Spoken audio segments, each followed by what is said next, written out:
স্রোতের আর্জি রাখতে গিয়ে আরও একবার অনির্বাণের মুখোমুখি হয়ে পড়ল শপিং মলে রাই।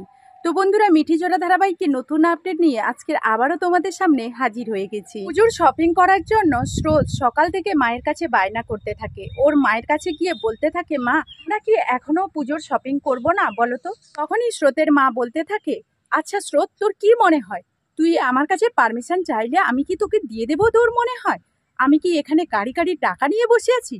তুই তো দেখছিস আমাদের সংসারে কতটা টানাপোড়ার উপর দিয়ে যাচ্ছে, তারপরে একের পর এক ঝড়ঝাপটা লেগেই রয়েছে। এত সব বিপদ আপদ পার করে যখন একটু দাঁড়িয়েছি সুস্থ হয়ে, তখনই তোর আবারই বায়না শুরু হয়ে গেল। কেন, বাড়িতে তো কয়েকটা নতুন ড্রেস আছে, সেগুলো না হলে পুজোর মধ্যে চালিয়ে দে না। তখনই স্রোত বলতে থাকে, না মা, সেটা হবে না।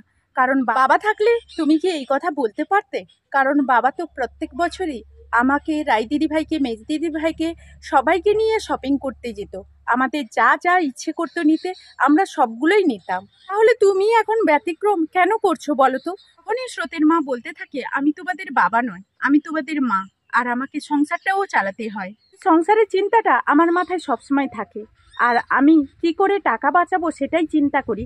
না, তা না করে আমি তোমাদের মতো চিন্তা করব কিভাবে টাকা খরচ করতে হয়। তখনই রাই চলে আসে, আর তখনই স্রোত বলতে থাকে, দিদিভাই তুইও কি মার মতো বকাঝোকা করে আমাকে থামিয়ে দেবে?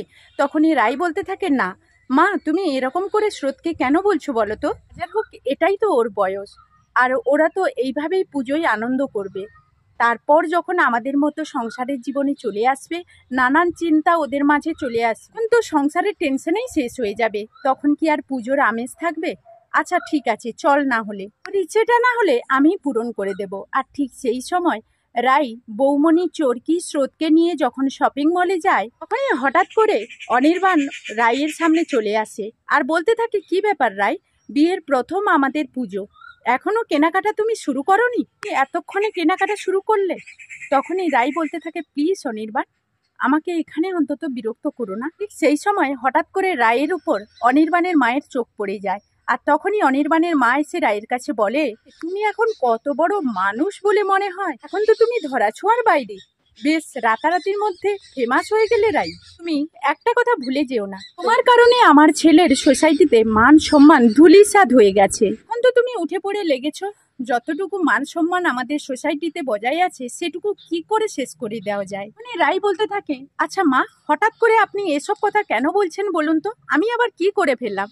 তখনই অনির্বাণের মা বলতে থাকে, তোমার আর অনির্বাণের বিয়ের এটা প্রথম দুর্গাপুজো, আর আমাদের বাড়িতে দুর্গাপুজো খুব ধুমধাম করে মাকে বরণ করা হয়। ঠিক সেই সময় যদি আমাদেরকে সবাই মিলে জিজ্ঞেস করে আমাদের বাড়ির বউ কোথায়, তখন আমরা কি জবাব দেব? তখন কি আমাদের মান সম্মান থাকবে? তখনই রাই বলতে থাকে, আমি তো আপনাদের ছেলেকে অপশন দিয়েছিলাম যে আমাকে ডিভোর্স দিয়ে দিতে। আমাকে যদি ডিভোর্স দিয়ে দিত, তাহলে সকলেই জানতো যে আমার সঙ্গে আপনার ছেলের ডিভোর্স হয়ে গেছে, তাহলে তখন আপনাদের মান সম্মান নিয়ে টানাপড়া হতো না। তখনই অনির্বাণ বলতে থাকে, রাই, তোমাকে পরিষ্কার আমি একটা কথা বলে দিচ্ছি, যে কোনো মূল্যে হোক না কেন এই পুজোর মধ্যে তোমাকে আমার বাড়িতে ফিরতে হবে আমার কাছে।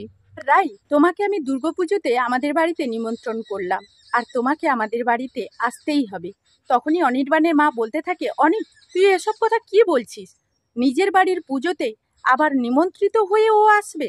এই ছিল মিঠিজোড়া ধারাবাহিকের নতুন আপডেট। এই ধরনের নিত্য নতুন আপডেটগুলো পেতে আমার ভিডিওর সঙ্গে থাকো। তো বন্ধুরা, মিঠিজোড়া গল্পের সঙ্গে সঙ্গে আমি প্রতিদিনই আমার ডেইলি লাইফস্টাইল ব্লগ শেয়ার করি। প্লিজ আমার ব্লগগুলো দেখে আমার পাশে থাকবে। তোমরা যে যেখান থেকে আমার এই কিরণ ফ্যামিলির ভিডিও দেখছো, আশা করব সবাই আমার রাধা মাধবের আশীর্বাদে খুব ভালো আছো, আর তোমাদের ভালোবাসায় রাধা গোবিন্দের আশীর্বাদে আমি তো খুব ভালো আছি।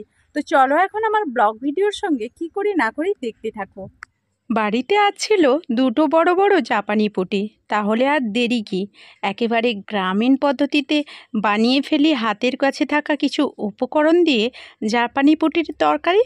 তো চলো, এখন আমার কাছে দুটো জাপানি পুঁটিই ছিল, তো মোটামুটি সাইজের বড়। আঁশ ছাড়িয়ে নিয়েছি, আর এখন আমি কেটে নেব।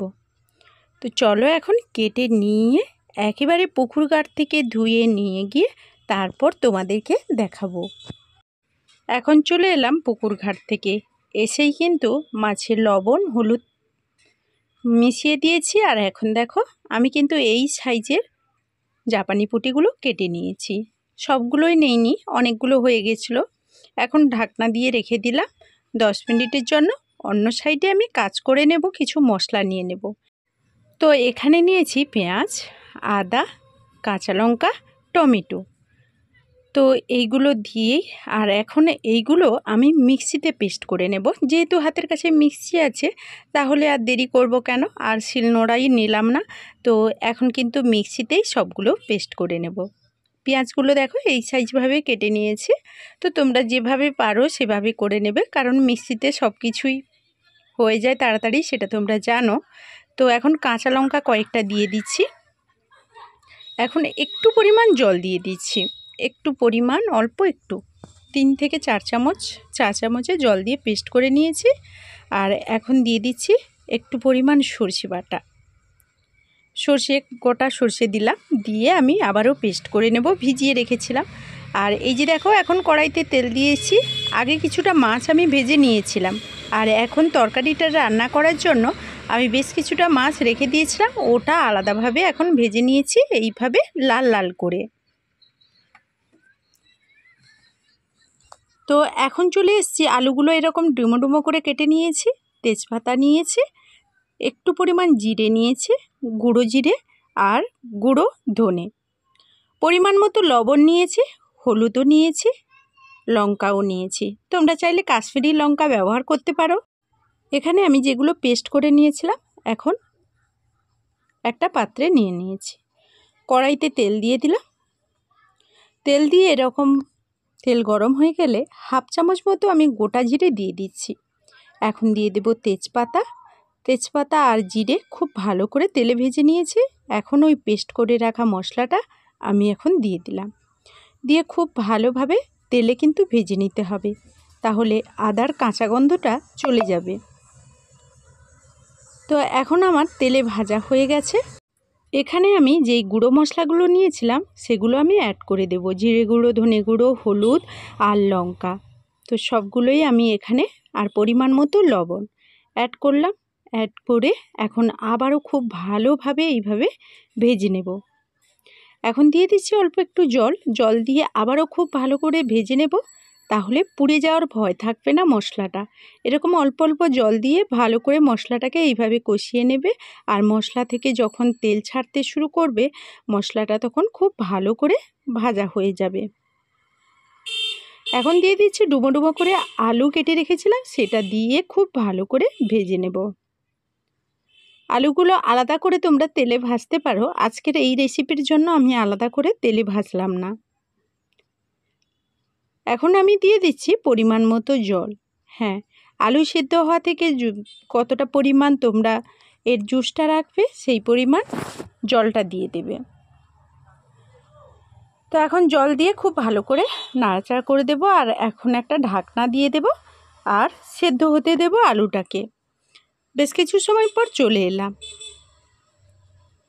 এখন দেখো আমার কিন্তু আলুটা খুব ভালো করেও সেদ্ধ হয়ে গেছে, তরকারিটাও খুব ভালো করে হয়ে গেছে। এখন এই পর্যায়ে দেব মাছ। আলুটা দেখো আমার কিন্তু সেদ্ধ হয়ে গেছে। এখন টকবক করে ফুটতে শুরু করেছে। এখন দিয়ে দিলাম ভেজে রাখা মাছগুলো।